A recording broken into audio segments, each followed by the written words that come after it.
Hello, it's Tiffany from Daisy Farm Crafts, and thank you for coming to our website or our YouTube channel. Today I'm going to give you a quick tutorial on Hannah's Candy Dots baby blanket. Really simple, but there's something new we've discovered about a way to hide this yarn that's being carried through. Now, many of you know that my daughter Hannah helps me on the website, but she does not live in Arizona. She's over in New Mexico, so I don't have her blanket with me. But you can go to our website. I'm sure you've seen all the beautiful pictures. It's gray with multiple colors, and I'm going to show you how we did that. We are using Bernat Baby Velvet. I'm using a H size hook. This is my Susan Bates Comfort Grip hook. It's a 5.0mm hook, and I'm going to start by showing you the half double crochet in between the post stitch with a puff. All right, so you can work up this swatch with any yarn if you just want to do a practice before you start the whole thing. And I did my little swatch in the white, but I think I'll do the main color in the green this time. And I wish I had the gray and the other colors that she has, but I do not have those with me. So what you're going to want to do is start with a chain of 16. The pattern repeat is 5 plus 1. So any multiple of 5 plus 1. So I chose 15 plus 1 will be 16, just since it's going to be a small little swatch. Okay, the trick with the velvet, working with velvet, is you want to make sure your tension is tight. So if you need a G size hook, experiment with that and see what you think. So these little chains are really hard to see. So 1, 2, 3, 4, 5, 6, 7, 8, 9, 10, 11, 12, 13, 14, 15. Here's 16. Hope I've got that right. We're going to start in the third chain from the hook with a half double crochet. This row will be completely half double crochet. You're going to have to find the top loop of that chain to work under. But I promise you, going forward, it will be a lot easier because we're going to work in between those posts, and you will have a much larger hole to find. So try really hard. I do believe this blanket is advanced beginner friendly. If you've already learned the basics of crochet and you're dying to work with this velvet, this is a good one to start with. At least this stitch, this half double crochet in between the posts, is a great stitch. I start my girls out on this. It really gives you the straight sides fairly easily if you're paying attention, and you really can see where you put your hook for the last stitch, and it works out nice. Okay, I'm going to stop after I get to the end and make sure I've got my stitches correct. Let's see. So I'm not going to count the turning chain. Here we go. Kind of pop up those posts and you can see 1, 2, 3, 4, 5, 6, 7, 8, 9, 10, 11, 12, 13, 14. Okay, that's perfect. I'm pretty sure that's how many I had on here. 1, 2, 3, 4, 5, 6, 7, 8, 9, 10, 11, 12. Yes, 14. Okay, good. Now the in between the post row. Turn your work like a page in the book. And here we go. This is where I'm saying it will get easier working with velvet. You're going to yarn over, and instead of working underneath the top 2 loops of a half double crochet stitch, try and find that larger space below and to the left of this first post. Yarn over, pull up a loop, yarn over, pull through all 3 loops. Now find that next space. You can kind of just like split the posts apart, and you'll find exactly where you need to put your hook. Much, much easier. Then you kind of can just feel it with your fingers. There's the post. We're going to go to the left of it. That's what I mean by in between the posts, underneath all 3 loops.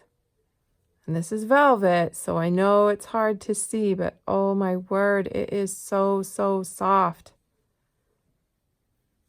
We love working with it. We love these finished blankets with this velvet. Just amazing.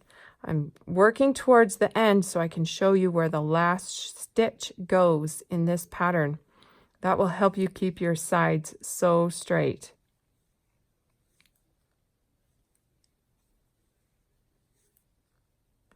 Okay, there's that turning chain and the last post. I want you to work in between the last post and that turning chain.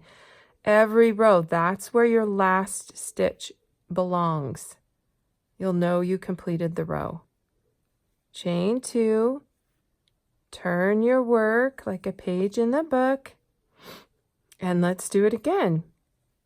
We're going to work in between the posts. Go ahead and start right to the left of that first of that turning chain, the turning chain, but then the stitch below it. It was the last stitch we did. That's where your first stitch will be. Keep working across. All right, I'm going to let you go. I want you to finish this row and then do one more, and then we're going to add in the puffs, and you'll see how easy that is too.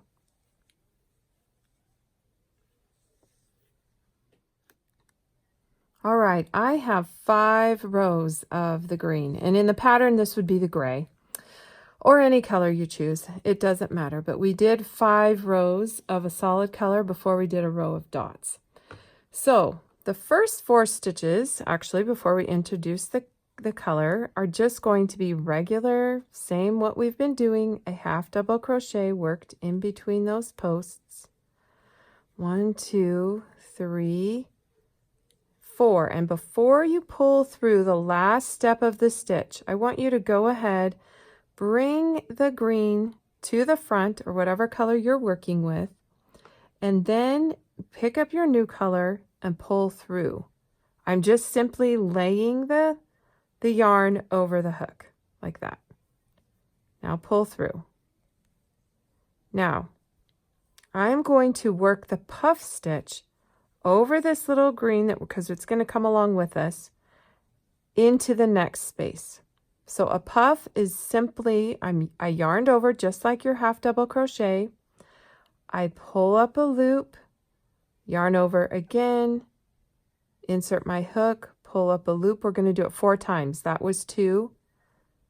Here's 3. And here's 4. This is a little puff. Okay. Now just drop the white for the time being. Pick up that green and pull through. Now we just made our little puff stitch, but we still want to carry this tail along with us. So we've got our green, we're going to use that, but I just want to make sure you see that I'm bringing this tail of the white color with me. So I'll pick up the green, I'm going to work right into the next stitch. I'm going to work into the hole, and I'm working underneath that white, underneath it, kind of covering it up. But you'll see in the next row how we're going to really disguise it. So don't worry about it if it's showing right here. Just doing half double crochets. I'm going to work 4 of them again. We're going to put the little puffs every 5th stitch. 1, 2, 3, 4. Oops.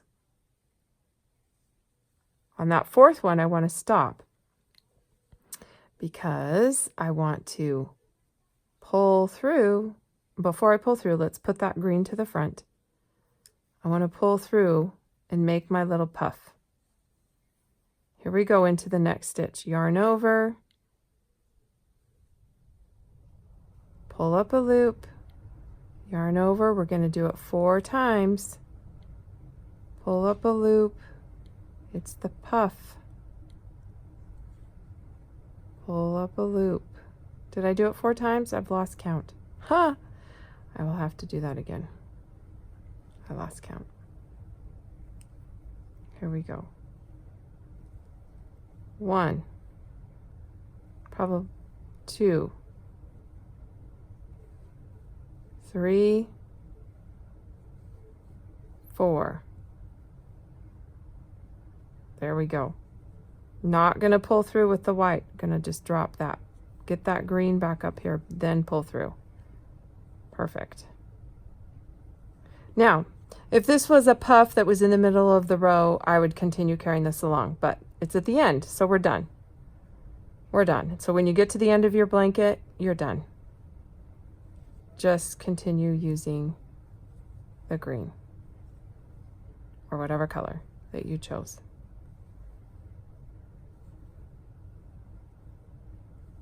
Chain 2 and turn. Now here is something Hannah discovered, and it's a game changer. You're not going to see that white carried through. We're going to work these first 4 stitches. Your 5th one just goes to the left of that post, right there, kind of like on either side of the puff. But on this one, you know, still insert your hook underneath there.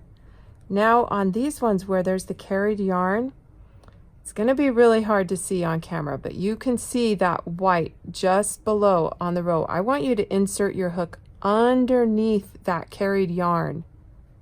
Pull it up with you, and that tucks it right up against the green underneath the row. So it's really hard to see. Just I am inserting my hook underneath that white carried yarn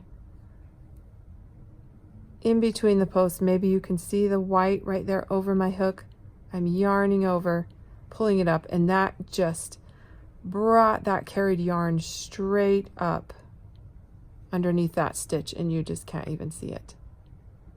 So that is the genius tip of the day. Make sure you don't miss those stitches in between. It's really good to kind of make sure you've got 1, 2, 3, 4, 5 in between, because you're going on either side of this puff. And now, of course, when you're at the end of the row, there won't be any to go under. And that is it. That's the big trick. And let me show you. I will show you. There we go. Done. Then you're just going to do 4 more rows before you get your next color. You can clip this all off and do new color, same color, whatever. Now, a lot of people have said, wait, how do you get it to show through on both sides? This is the puff. The puff pretty much looks the same on both sides. Here's this side and here's that side. They're the same, maybe a little bit, and they do flatten out. Don't worry, they kind of flatten out. They're puffs, but it's velvet, so velvet is going to be, you know, it's very, very soft. It's not like regular yarn. Get your tapestry needle at the end when you're done. Your big, large eye, and of course, when you do your real blanket, leave a little bit longer tail, and then you're going to work this in and out of this puff. So just this one on either end will kind of maybe look a little bit different, but I would weave in and out of this as many times as possible, disguising it. Go back and forth underneath the fabric. You'll maybe make a few more loops, whatever you have to do to get this yarn to be secure. You really, really want to work it because it's very slippery yarn. So just go in and out until you really feel like your end is secure and you've got your puff. So that's all. That is it. Beautiful work. Look for our other tutorials. I'm not sure what border she's going to do in this, but I'm sure she will link a border tutorial within the post. So thank you everyone for coming by. We'll see you soon.